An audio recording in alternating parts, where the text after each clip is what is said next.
It's time, Cougar Nation. Cougar Tracks. The best season analysis with BYU insider Mitch Harper on KSL NewsRadio and on video every day on the YouTube page for KSL Sports. Welcome into Cougar Tracks here on KSL Sports YouTube and KSL NewsRadio. I am your BYU insider, Mitch Harper. It's a Football Friday on the show, Friday, August 22nd. We're 8 days away until BYU football returns. But the good news, tomorrow we do have college football returning. Cannot wait. I will give you my Week 0 Big 12 football picks coming up a little bit later in the show. I'll also dive into my bold predictions for BYU football season, and that's where we start things off with the top story of the day. The top story of the day. The biggest story in the world of BYU sports right here on Cougar Tracks. Bold prediction time. Will I be right? Will I be wrong? You can hold me accountable coming up in December. But here are my 5 bold predictions for BYU football in the 2025 football season. And this is an interesting year on so many levels because you've got a new QB1 in Bear Bachmeier. You've got a lot new, but there's also a lot returning too. And I think that's what's fascinating about this football team is that, yes, there's a new quarterback, and that's, as I've laid out here on the show, that can be a little bit uneasy, but as Kalani Sitake said to me, not all true freshman quarterbacks always make mistakes, and if that doesn't happen, maybe BYU could do something pretty special this season. But, you know, they're going to have to defy the, I don't want to say defy the odds, but exceed people's expectations. They got to be bold, and that's what this segment is all about. 5 bold predictions for BYU football this year. Number 1 for me is LJ Martin. LJ Martin reaches the 1,000-yard rushing mark this season for the Cougars. Think about this.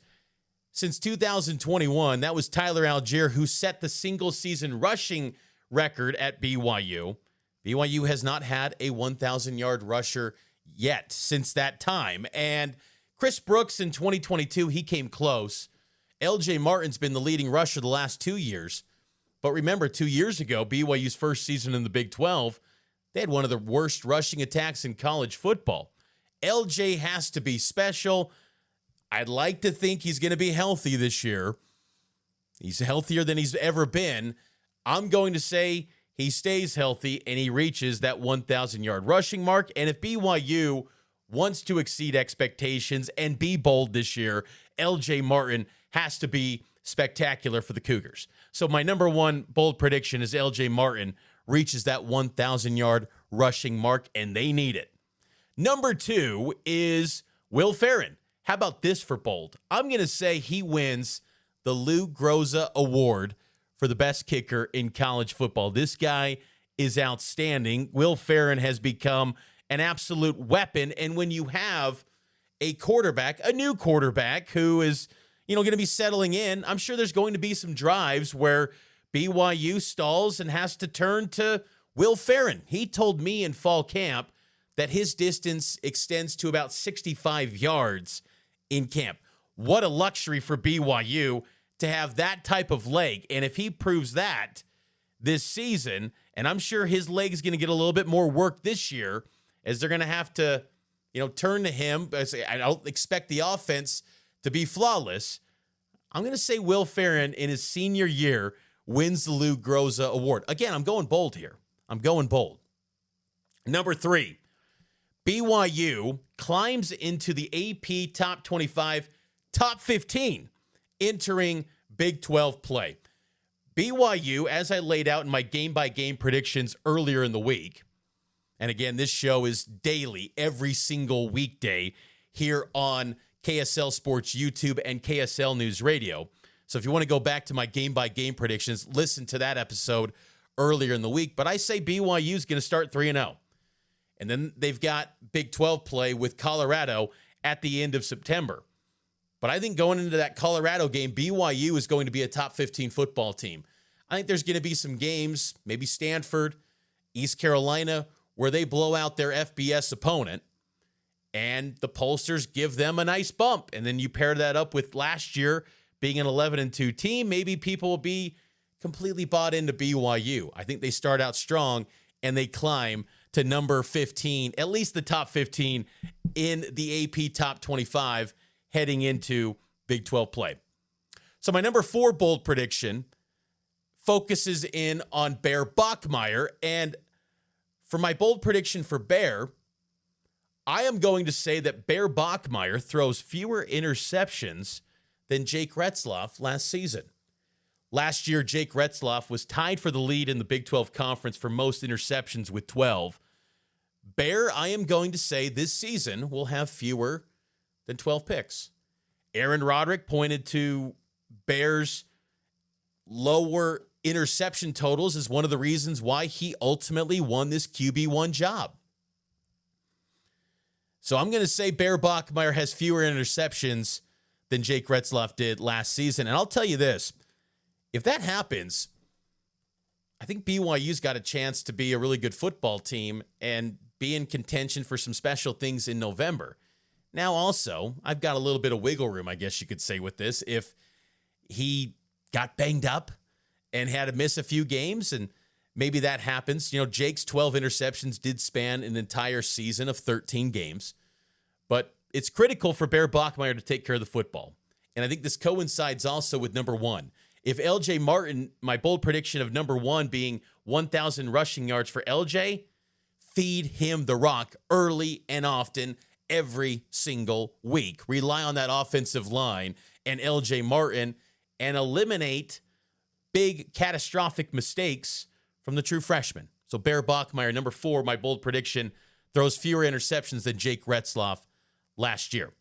And then number 5, I am going to say a BYU football player wins the Big 12 Defensive Player of the Year award. And earlier in the week, I had my top 5 BYU football players entering the season rankings, and my top guy was Isaiah Glasker. So naturally, I will default to him. And it blew me away that Isaiah Glasker was not a preseason first-team All-Big 12 selection. The guy led the league in tackles for loss a year ago. He was absolutely dynamite for BYU last season. But it's not just Glasker. It's also Keanu Tanavasa. It's also Jack Kelly. But I think when you're talking Defensive Player of the Year, typically it's either a massive sack artist guy or a stud linebacker wins these awards. Or if you have a generational type guy like last year with Travis Hunter, you can't deny that talent. I mean, he was one of one. But linebackers, defensive ends can maybe win that job and that title rather, and that award. It might be harder for Keanu Tanavasa to do that. It's not very often you get DTs getting that award. Maybe, Ndamukong Suh, he did that back in the day in the Big 12 for Nebraska. But I'm going to say a BYU player wins Big 12 Defensive Player of the Year. I think this is going to be one of the best defenses in the Big 12 this season.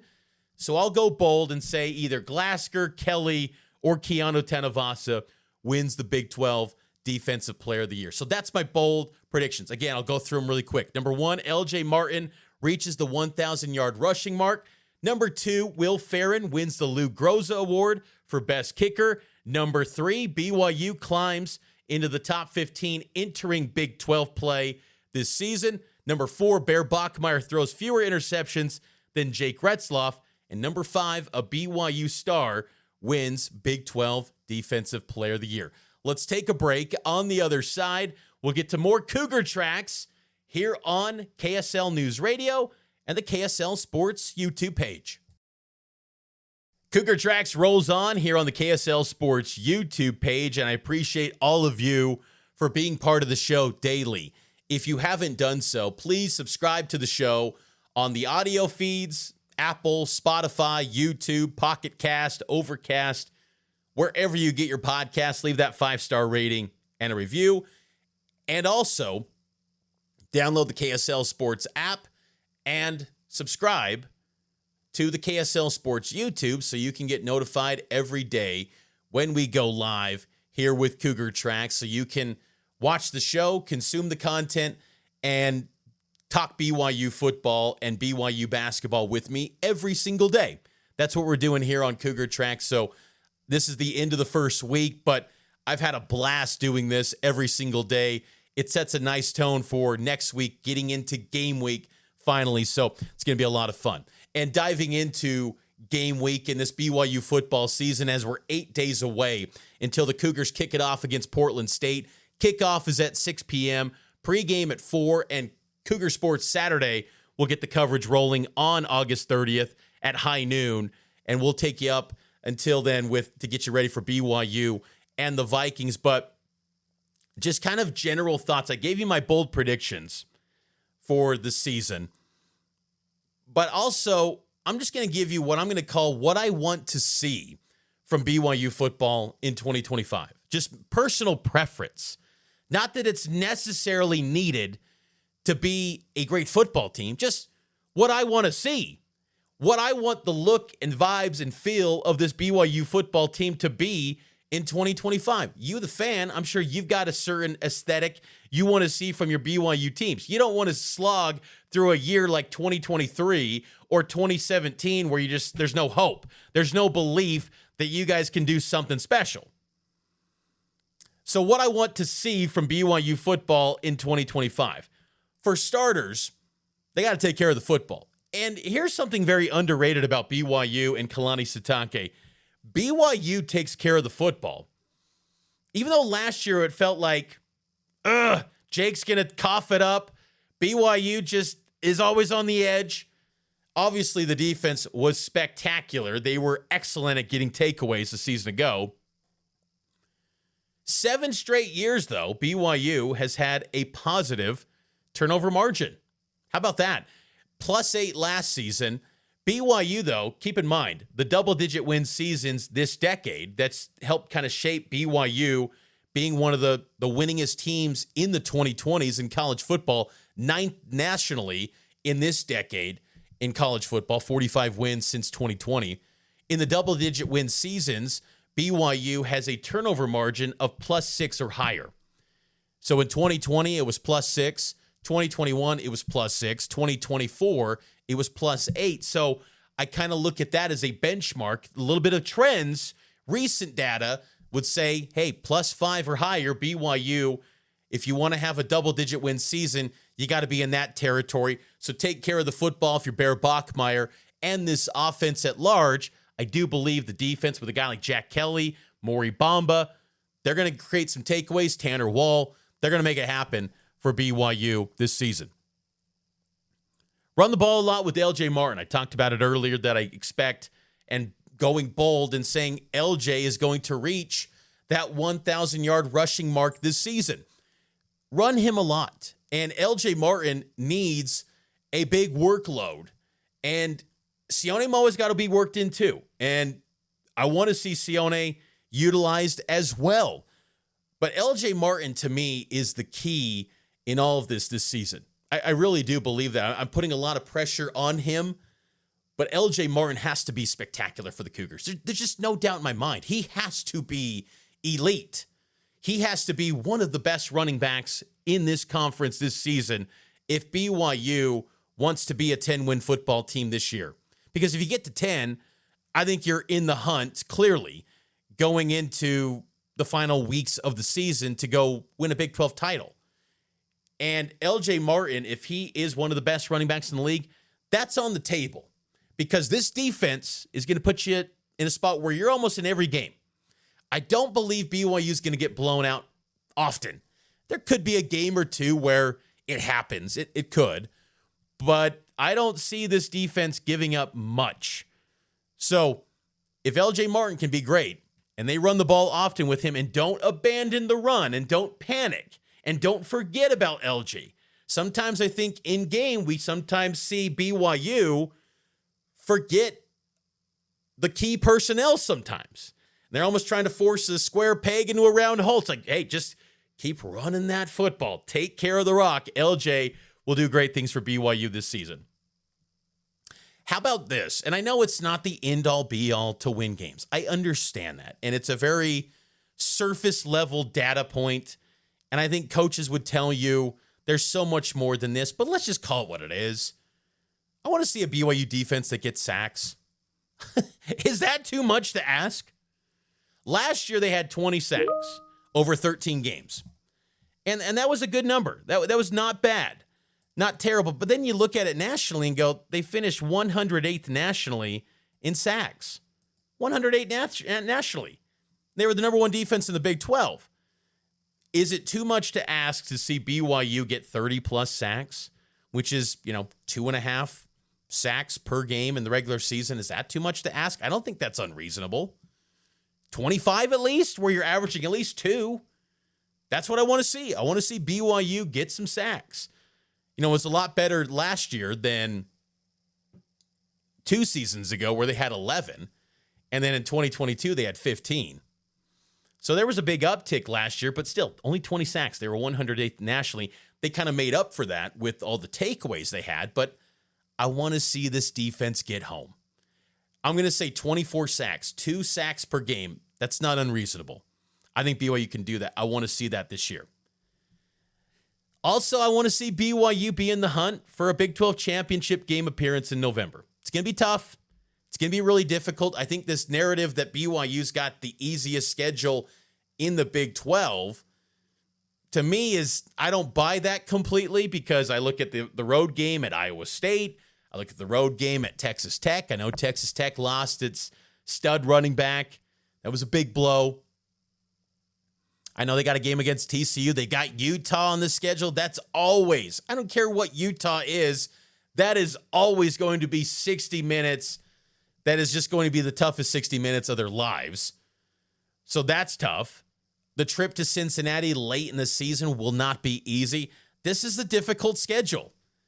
On paper, I think everyone's just saying, BYU's got the easiest schedule on the planet. They're going to get to 10. I humbly disagree, but I would like to see this team in the championship game hunt. Last year, going into the final week, I think there were 6 teams still mathematically on the table to get to Arlington. Why can't BYU be in one of those 6? Here's another thing I would say I want to see from BYU football in 2025. Utilize quick passes to get Bear Bachmeier settled in. Look, I want to see the deep shots too. Don't get me wrong. But just, hey, quick little pass to Chase Roberts, to Tiger Bachmeier, to Cody Hagan, to Parker Kingston, to JoJo. Just get him settled in, get him comfortable. In any game, just get some quick hit passes to get him rolling and kind of get him in a comfort zone and get the ball to the playmakers. Aaron Roderick talked about it on Tuesday. He's got a lot of talent around him. Get the ball to those guys and some quick hit passes that maybe low mathematical odds of getting picked off. Sometimes just keep it simple. Don't overthink it too much. Now, got to have a little bit of creativity. And I'm curious to see, what happens if, there's a second gear to this offense with Bear Bachmeier as a freshman. Do they ever at some point get figured out? Because these Big 12 staffs, man, they are really good. They will figure you out and chew you up. And it will be a long season if you get completely figured out and you don't have a second and third and fourth gear in your bag offensively to throw some new wrinkles at these teams. Like, you're going to always have your core stuff. But these coaching staffs and these resource programs, they've got the ability to chew you up and figure you out and make it very difficult for you. So I just still feel like, to your core, get those quick hitters, those quick passes. We saw a lot of that in fall camp. And I think that's a recipe for success, because you got some playmakers, I think, at the wide receiver spot with the speed that can get some yards after catch. They've got some speedsters on this wide receiver unit. It's not like the BYU receivers of old, where it's a bunch of guys that get painted as these slow possession receivers. No, there's speed there. Get them some quick hitters and then get some yards after the catch with those guys. Keanu Tanavasa, Jack Kelly, Isaiah Glasker emerge as 3 of the best players in the Big 12. I want to see that. I want to see those guys get their flowers. I think they're all 3 capable of being first team all Big 12. And those 3 are why I'm so bullish on BYU's defense. And then you pair it up with Tanner Wall, with Maury Bamba, with even Cialia Serra, Che Bryant Strother. Raider to Mooney, Tommy Parasis, a lot of talent on this defense. But those three in particular, they're the top dogs. And I want to see them become, first team all Big 12 guys this season. I also want to see BYU protect its home turf. If you just protect LES, you got 6 wins. And it's going to be critical, too, because this is a year where you've only got 4 Big 12 home games. And that's another element that when I talk about the schedule being tougher than people think, I always get a little uneasy with the years where it's 4 home, 5 road. Last year it was 5 home, 4 away. That sounds so simple, but that is a big difference in prognosticating. And when you're in a national conference like the Big 12, where there's a lot of travel and time zones, if you can eliminate 1 road game and put it at home, man, that helps your chances of having a really big season. But take care of LES. Go 6-0 there. And if you do, I feel pretty good about BYU getting to at least 9, because I think you're going to beat ECU. So then you're at 7.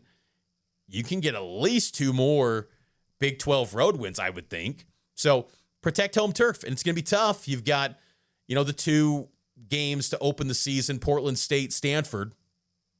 West Virginia on a Friday night. I think you should win that one. Utah's going to be difficult, obviously. TCU, and then UCF. That can be done. That's manageable. I think you've got 4 right there. It's the TCU and the Utah games that I look at as the toughest on the schedule for BYU. Here's just kind of a fun one that I want to see. Electric Cosmo stunts. Give me some epic Cosmo stunts. I want to see it. Now, it's a little bit, it's nuanced here. It's a lot tougher to have the electric Cosmo stunts if you're losing a game. But if you're winning and rolling,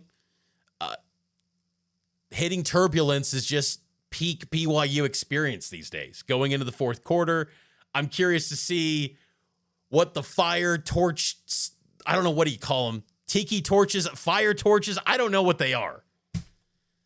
But those guys are always bringing the vibes too. But I need some electric Cosmo stunts. I just don't know what he can do anymore. He's done darn near everything. What more tricks does he have in his bag? Here's some other stuff, too, I want to see as we wrap it up. 2 wide receivers emerge besides Chase to give hope they are the future wide receiver ones. It's a critical year for that wide receiver unit aside from Chase, because you want to have clarity that these are the guys you can build around next year, or else you're hitting the portal.